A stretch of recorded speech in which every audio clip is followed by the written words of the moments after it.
ကောင်းတဲ့လူတွေနဲ့ပဲစုံစုံဘသူအပေါ်မှာစေရနာမပြတ်ပါနဲ့မေတ္တာမပြတ်ပါနဲ့ရန်ညှိုးမဖွဲ့ပါနဲ့ဒေါသမဖြစ်ပါနဲ့သူတို့ရဲ့မကောင်းခြင်းတွေကောင်းခြင်းတွေကသူတို့ရဲ့အကြောင်းတရားပဲလေအချိန်တန်တော့လဲ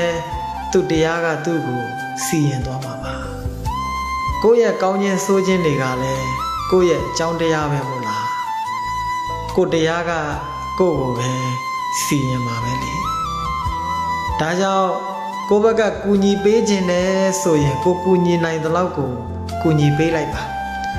ကိုယ့်ဘက်ကထောက်ပံ့ပေးခြင်းနဲ့လှုပ်ပေးခြင်းနဲ့စိတ်ရှိတယ်ဆိုရင်ကိုထောက်ပံ့နိုင်တဲ့လောက်ကိုလှုပ်ပေးနိုင်တဲ့လောက်ကိုအစွမ်းကုန်လှုပ်ပေးလိုက်ပါလေနဲ့လာတဲ့လူကိုလေနဲ့ပဲပေါင်းပေးလိုက်ပါနှုတ်နဲ့လာတဲ့လူကိုနှုတ်နဲ့ပဲပေါင်းပေးလိုက်ပါရင်ဘတ်နဲ့လာတဲ့လူကိုတော့ရင်ဘတ်နဲ့ပေါင်းပေးလိုက်ပေါ့လောကထဲမှာတွေ့ကြုံရတာတွေများလာတဲ့အခါကျတော့လူတွေအကြောင်းကိုသိလာတယ်လူတွေအကြောင်းကိုသိလာတဲ့အခါကျတော့လူတိုင်းကိုရင်ဘတ်ကြီးနဲ့မပေါင်းမိတော့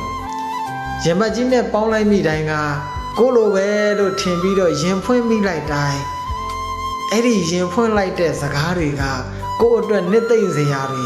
ပြန်ပြီးတော့မှမလာတဲ့အပြင်ကိုဖေးမတဲ့စကားလုံးတွေပြန်မလာတဲ့အပြင်ရှေ့မှာတော့တနာသလိုဟန်ဆောင်ပြီးတော့နောက်ွယ်ကြတော့ကိုယုံကြည်လို့ရင်ဖွင့်လိုက်တဲ့လူကကိုယ့်ကိုအဲ့ဒီစကားလုံးတွေနဲ့အားနဲ့ချက်အဖြစ်တိုက်ခိုက်သွားတယ်ဝေဖန်သွားတယ်အပုတ်ချသွားတယ်ဒါမျိုးတွေလည်းအများကြီးကြုံခဲ့ရပြီဒါကြောင့်လူတိုင်းကိုတော့ရင်ဘတ်ကြီးနဲ့မပေါင်းမိတော့ဘူးလေကိုယ့်အပေါ်မကောင်းဘူးလို့သိနေတဲ့လူတွေကိုလည်းပဲသူတို့မကောင်းလို့ငါကလိုက်ပြီးတော့မကောင်းမယ်လို့စဉ်းစားလိုက်ရင်လည်းပဲမြတ်စွာဘုရားရဲ့တရားတော်တွေကို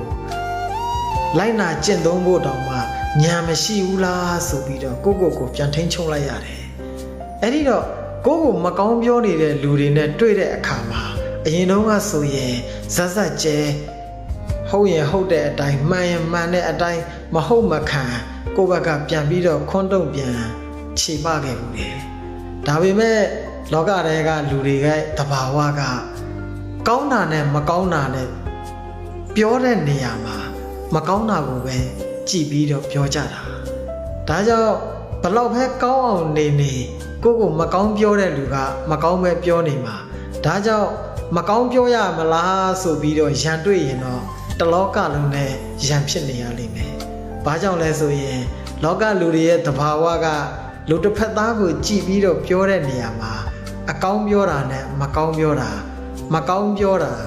မမှန်ကန်တဲ့စကားကိုပြောတာတွေကများတယ်။ဒါကြောင့်အမားတွေကိုပဲ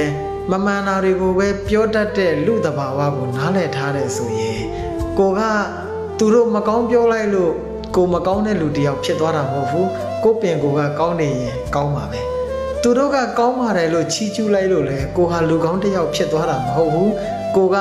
ပင်ကိုဗီဇာကမကောင်းရင်မကောင်းတဲ့လူပဲကောင်းရင်တော့ကောင်းတဲ့လူပဲဒါကြောင့်သူတို့ရှီရရိုက်ခတ်လာတဲ့စကားလုံးတွေကကောင်းတာပဲဖြစ်ဖြစ်ဆိုးတာပဲဖြစ်ဖြစ်ကိုဘဝကိုဘာမှပြောင်းလဲသွားစေနိုင်တာမဟုတ်ဘူးကိုဘဝကိုတကယ်ပြောင်းလဲစေနိုင်တာကကိုယ့်ရဲ့စိတ်သဘောထားကိုယ့်ရဲ့ကိုကျင့်သီလကိုယ့်ရဲ့အသိဉာဏ်ပညာကပဲပြောင်းလဲစေတာဖြစ်တယ်ဒါကြောင့်ပတ်ဝန်းကျင်ကနေအမိုက်လိုလွှင့်လာတဲ့စကားလုံးတွေကိုအမိုက်ပုံထဲမှာပဲထားလိုက်ပါကိုယ့်ရဲ့တန်ဖိုးရှိတဲ့အချိန်တွေကိုစီးပွားရေးတွေရှာမယ်ပညာရေးတွေရှာမယ်တရားတော်တွေကိုနားမယ်နားကြားလို့သိတဲ့အတိုင်းလိုက်နာကျင့်သုံးမယ်ဒါဆိုရင်ဘဝကအေးချမ်းပါလိမ့်မယ်နှလုံးစိတ်ဝမ်းအေးချမ်းပျော်ရွှင်တဲ့မိသားစုဘဝတွေကိုပိုင်ဆိုင်နိုင်ကြပါစေနိဇမေနာဝေတိကေပရာဏမေယေဒုရိနာဒါယလိဆိုင်နာ